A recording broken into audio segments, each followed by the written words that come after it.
Global Warming Affecting Countries Around the World by Learn with News, Level 3.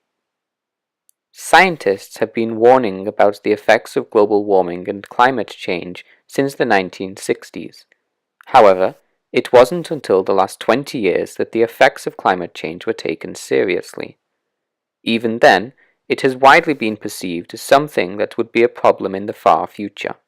Now, many scientists have observed that the world is starting to feel the effects of climate change. Countries around the world have been experiencing record hot summers and winters. In the UK, the hottest days have become almost 1 degree Celsius hotter on average.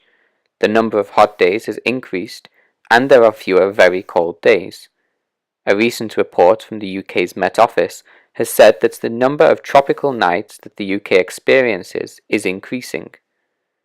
A landmark United Nations report on climate change from October 2018 suggested that the world could be heading for disaster by as early as 2040.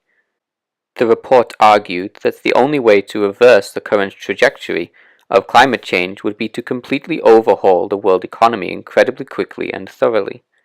The report concluded that if current levels of greenhouse gas emissions continue, then the planet's average temperature would increase by 1.5 degrees Celsius by 2040. It was previously believed that if the planet's temperature increased by 2 degrees Celsius, then the worst case effects would be seen. The UN report now claims that a 1.5 degrees Celsius increase is all that is needed to realize the worst effects of climate change.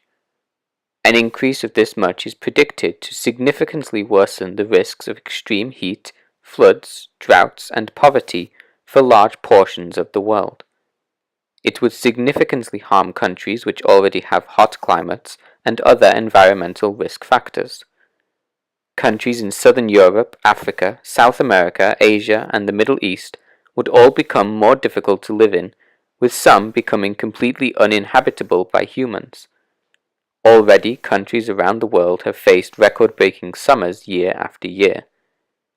Despite the best efforts of countries and governments around the world to reverse the effects of climate change, it is now believed that we are very close to the point of no return. Recent estimates have put the point of no return as being 2035, after which climate change would be impossible to control or stop.